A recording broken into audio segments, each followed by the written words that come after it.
students, welcome to the online classes by SCM Children Academy. As you know बच्चों, we are doing chapter 8 which is triangles. In this chapter we have done the theorems related to triangles, and now today we will do the question based on that theorems and the congruency.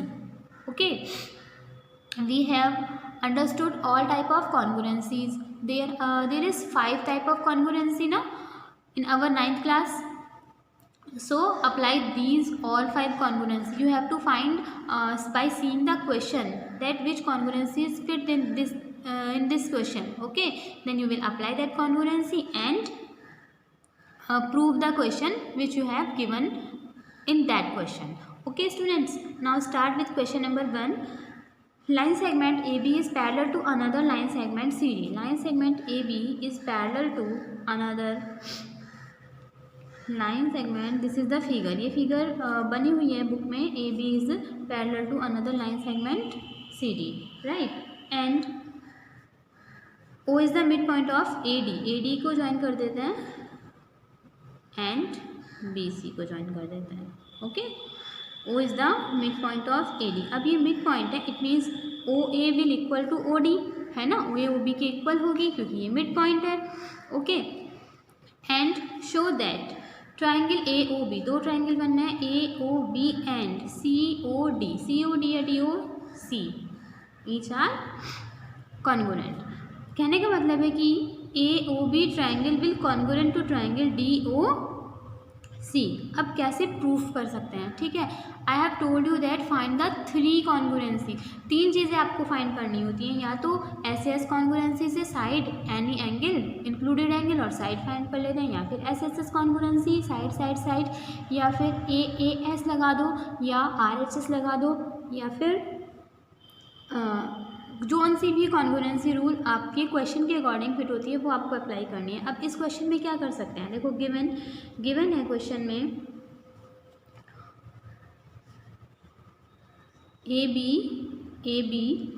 Is parallel to CD, right? AB CD के parallel है and O is the mid point of AD का mid point क्या है? O है. It means इसका मतलब क्या है? He want to say that OA is equal to OD. OA OD के बराबर होगा क्योंकि ये मिड पॉइंट है. Now see that here you see that angle AOB and COD. ठीक है, ये दोनों एंगल्स कैसे होंगे बेटा? वर्टिकली अपोजिट एंगल्स दिख रहे हैं ना साफ साफ. And you will write angle AOB will equal to angle DOC. Equal होगा, I am going to write vertically opposite angles.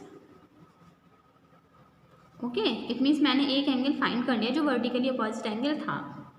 ठीक, now given that AB parallel to CD. अब AB CD के पैरेलल है, then you will say that ABO angle will equal to DCO. होगा कि नहीं? Because these are the alternate interior angles. I have told you that you will write AB is parallel to CD and BC is transversal. ठीक है, triangles से पहले अगर lines and angles अच्छे से किया होगा तुमने तो समझ आ जाएगी क्या होता है transversal. Okay, now AB parallel to CD and BC is the transversal. तो बच्चों angle ABO will equal angle angle DCO. Now I am going to write it alternate interior angle. Understand ना? And you have find 2 angles. 2 angle आपने find कर लिया. अभी एक चीज़ आपको गिवन है AO equal OD which is given in the question. So बच्चों क्या मिला? Angle and side. Then I am going to write that triangle AOB will congruent to triangle DOC by angle side criteria. Okay, the second thing which you have to prove in this question, इस question में दूसरी चीज़ आपको prove करनी थी, O is also mid point of B C. आपको बताना है कि ओ पॉइंट बी सी का भी मिड पॉइंट होगा, ठीक है। देन स्टूडेंट्स मैंने आपको बताया था कि अगर हम दो ट्राइंगल्स को कॉन्ग्रुएंट प्रूव कर देते हैं then the corresponding sides and corresponding angles आराम से इक्वल हो जाते हैं ना कॉन्ग्रुएंट ट्राइंगल्स के by the CPCT rule. Then you will write it that, क्या लिखेंगे कि OB will equal to OC, okay, क्योंकि करस्पॉन्डिंग साइड है ट्राइंगल की, है ना, corresponding sides, right, corresponding sides triangle की हो गई। इट मीन्स कैसे, you can write it now by the CPCT, है ना, लिख दो by CPCT, okay. And so O is the mid point. अब ये बराबर होंगे ना बच्चों, तो अब OC और OB बराबर आए, इसका मतलब आप क्या समझे कि O मिड पॉइंट होगा ऑब्वियसली BC का। It means you will right O is the mid point of BC। Understood, ठीक है। एक क्वेश्चन को करने में चाहे देर लगे आपको, बट अच्छे से करो उस क्वेश्चन को समझ कर, बुक में से बिल्कुल नहीं देखना, सॉल्यूशन भी अगर है तो, ठीक है। आई एम श्योर कि उसके बाद सेकंड क्वेश्चन में कोई भी प्रॉब्लम नहीं आएगी, okay. Now students try to solve the second question, okay. In a quadrilateral ACBD is a quadrilateral, AC is equal to AD. This is given condition and AB bisect angle A. AB line segment angle A को bisect कर रहा है। Bisect से मतलब समझते हैं कि अगर ये एंगल 60 गया है तो इसको 30 डिग्री के एंगल में बाइसेक्ट कर रहा है। इक्वल एंगल्स में डिवाइड करना बाइसेक्ट होता है, और अगर साइड की बात करें तो इक्वल साइड्स में डिवाइड करना बाइसेक्ट होगा। कोई भी एक लाइन सेगमेंट है, अगर कोई भी पॉइंट उसको बाइसेक्ट कर रहा है इट मीन्स वो उसके दो इक्वल पार्ट कर रहा है, ठीक है। यही बात होती है ट्राइंगल के एंगल की साथ। एंगल को अगर कोई भी लाइन सेगमेंट बाइसेक्ट कर रही है देन वो उस एंगल को क्या कर रही है, दो इक्वल एंगल्स में डिवाइड कर रही है। अंडरस्टैंड ना, इट मीन्स इतना तो आपको समझ आया कि CAB ऑब्वियसली इक्वल होगा DAB के, ठीक है। एक एंगल आपने फाइंड कर लिया, एक साइड आपने फाइंड कर ली है। अभी आपको एक चीज़, तीन चीज़ें फाइंड करनी होती है ना, तो थर्ड कंडीशन क्या होगी बोलो, AB कॉमन लाइन है दोनों ट्राइंगल्स के लिए, okay, quite simple. And now write down that how will solve it.